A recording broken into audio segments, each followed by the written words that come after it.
Back in April, the former CEO of PayPal came out swinging against the crypto universe, calling Bitcoin, quote unquote, the greatest scam in history, adding that it's a pump and dump scheme like anything the world has ever seen. It's going to go eventually a whole lot closer to zero than a lot. It is a useless currency.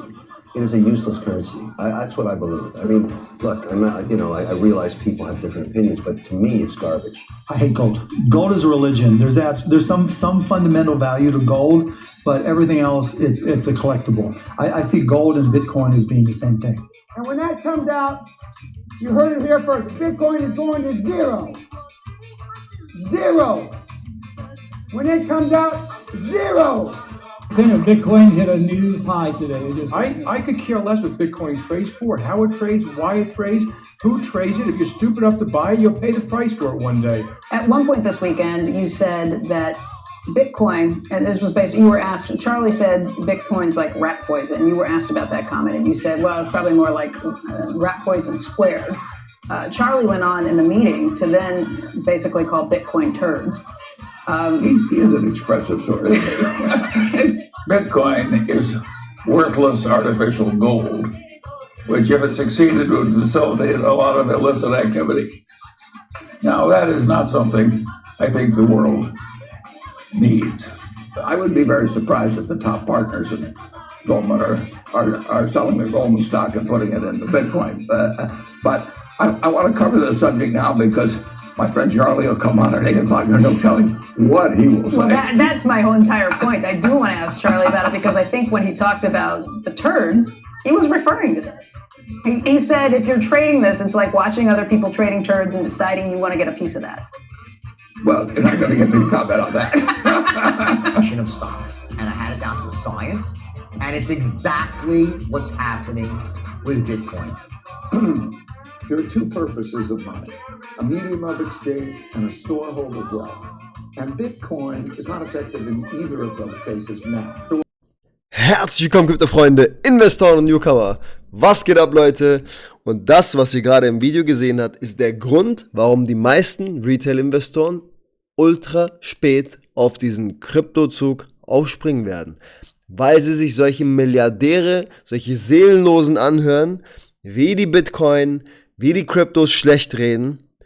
Und alle, die ihr in dem Video gerade gesehen habt, die Bitcoin schlecht geredet haben mit ihren Firmen in Bitcoin rein investiert, privat rein investiert und ja, auch Warren Buffett hat indirekt über Banken, über ausländische Banken, in die er rein investiert hat, die in Bitcoin rein investieren, auch indirekt in Bitcoin rein investiert.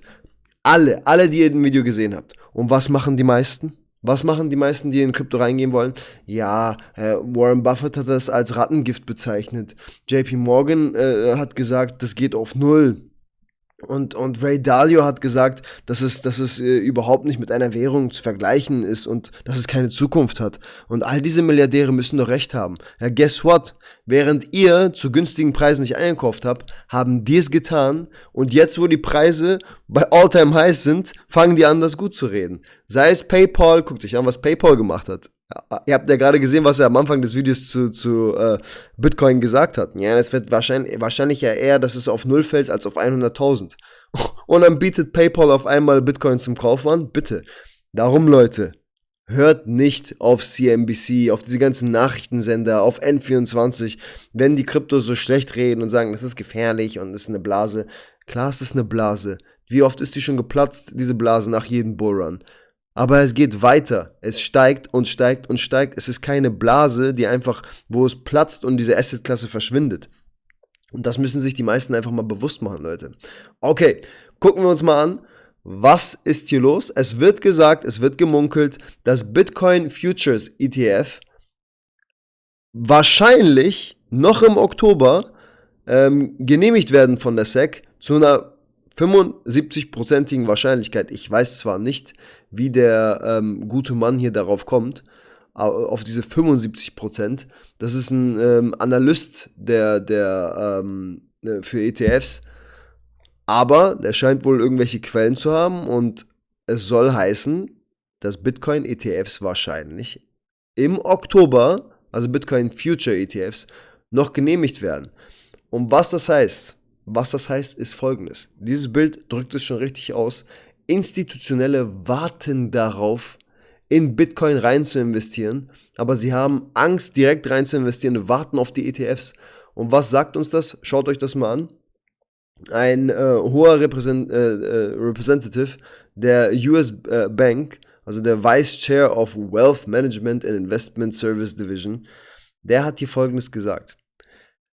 Der heißt, wie heißt der nochmal? Gunjan Kedia. Kedia said that many funds are excited by the idea of a Bitcoin ETF, specifically saying some literally want custody contracts signed the day the SEC approves an ETF. Und wie gestört ist das?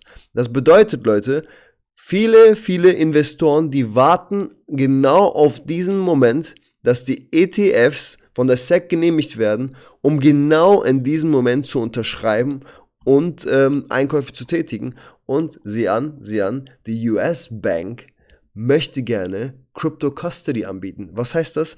Die wollen die Kryptos gerne lagern. Überlegt mal, in welche Richtung das geht. Schaut mal, wie schlecht sie das geredet haben am Anfang des Videos. Da waren ja Jamie Dimon nur als Banker da, aber das haben fast alle Banken gemacht. Und was haben diese Ratten jetzt gemacht? Die haben über 20 digitale Digital Assets, ETFs an die SEC gestellt. Ne? Was ist das, Leute? Darum sage ich euch, hört nicht auf das, was die Reichen machen. Tut, was sie tun. Wenn wir uns jetzt mal angucken, das ist auch noch richtig interessant. JP Morgan. Institutional investors dump gold for Bitcoin, seeing it as a better inflation hedge. Institutionelle Investoren dumpen Gold, weil sie in Bitcoin eine bessere Sicherheit gegen Inflation sehen. Dieser Artikel, der stammt vor 10 Stunden ungefähr. Im Mai hat Goldman Sachs bzw. JP Morgan genau das Gegenteil behauptet. Dass institutionelle Investoren mehr auf Gold vertrauen und nicht auf Bitcoin. Und jetzt, paar Monate später, auf einmal so ein Artikel. Ich meine, die drehen sich echt so, wie sie es wollen, so wie es gerade passt. Ne? Die wissen auch ganz genau, dass die ETFs bald genehmigt werden. Die wissen auch ganz genau, auf welchen Kurs Bitcoin gerade ist, dass die Preise sehr hoch sind. Und die machen Investoren jetzt schon mal heiß da drauf, damit die zu diesen teuren Kursen noch einkaufen. Und dann will ich nicht sehen, wenn das Ding einmal poppt, hier in den neuen All-Time-Highs, wie weit das wieder fallen wird. Gucken wir uns das mal an, Leute. Es kommt so, wie es auch 2013 und 2000, wie es auch 2017 war. Schaut euch da an. September-Korrektur vorbei, Oktober-Explosion. September-Korrektur vorbei, Oktober-Explosion. September-Korrektur vorbei und wir sind auf der Weg zur Explosion. Aber gucken wir mal. Das Interessante ist halt, wir halten uns hier immer noch in der Fibonacci Retracement zwischen der 70,2 und 78,6 Bereiche, was sehr, sehr interessant ist. Aber dieser Bereich, diese 59.000, wenn wir den erstmal geklärt haben, wenn das erstmal weg ist, fehlt uns nur noch dieses letzte Puzzlestückchen, diese 59.000. Wenn wir den noch gebrochen haben, wird es bombastisch werden. Warum? Schaut euch das an. Das sind genau diese 59.000er Bereiche hier. Das ist übrigens auch von dieser ersten Korrektur aus vom All-Time-High einmal hier runter die 70,2 Fibonacci Retracement gewesen. Genau genailt, auf den Punkt genau. Und wenn wir uns mal angucken, als wir hier das zweite All-Time-High gesetzt haben, haben wir runterkorrigiert. Wir haben genau an der gleichen Stelle eine Resistance gehabt, zweite Resistance gehabt. Neues All-Time-High gesetzt, runter bei der 70,2 genau dort wieder die gleiche Resistance gehabt, wie wir es dort haben. Und ich vermute mal, wenn wir das da erstmal hier an der Stelle knacken werden, dann wird es für einen neuen All-Time-High langsam Zeit werden, weil ihr wisst, wie es ist. Je öfter wir eine Resistance antesten, umso wahrscheinlicher, dass wir sie brechen. Und wie ihr sehen könnt, haben wir die schon oft genug angetestet. Wann wird jetzt endlich der Altcoin-Markt ausrasten? Alle kommen jetzt, sagen, oh man, Bitcoin rastet aus, warum folgen die Altcoins nicht? Das ist ein super Zeichen, Leute. Das ist ein super Zeichen. Schaut euch das an. Wir haben ja 2017 einen zweistufigen Bullrun gehabt. Das ist ja einmal hochgegangen, das sehen wir in den Altcoins immer, bei XRP auch. Dann haben wir einen seitlichen Fleck gehabt und dann kam noch eine Explosion. Der erste Anstieg war hier.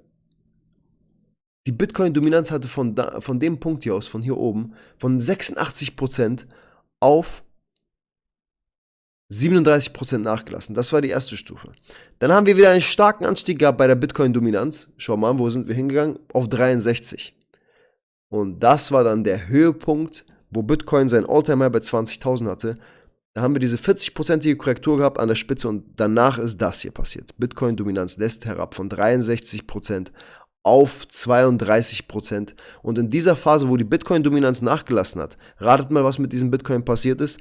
Die sind in den Altcoin-Markt geflossen und die Altcoins sind komplett durch die Decke gegangen. Und das ist auch einer der Indikatoren, auf die wir achten werden, die uns auch sagen wird, wann der Bullrun wahrscheinlich beendet ist. Und schaut mal, wir sind genau auf dem richtigen Weg. Die Bitcoin-Dominanz legt gerade zu, während die Altcoins noch nicht so stark steigen. Genau das passiert, was wir uns erhofft und erwartet haben, beziehungsweise. Okay, Leute, darum macht euch keine Sorgen, die Altcoins werden folgen, sobald die Wale diesen Anstieg in Bitcoin schon als gesättigt sehen. Dann fließt das ganze Geld von Bitcoin in die Altcoins und zieht den gesamten Markt noch einmal mit. Das ist meine Theorie, ist auch keine Theorie, das war 2013 so, das war 2017 so. Warum sollte es jetzt anders sein? Okay, Leute, ich bedanke mich erstmal bei euch. Wir sehen uns heute Abend beim Livestream. Ich wünsche euch noch einen wunderschönen Tag und Crypto Heroes out.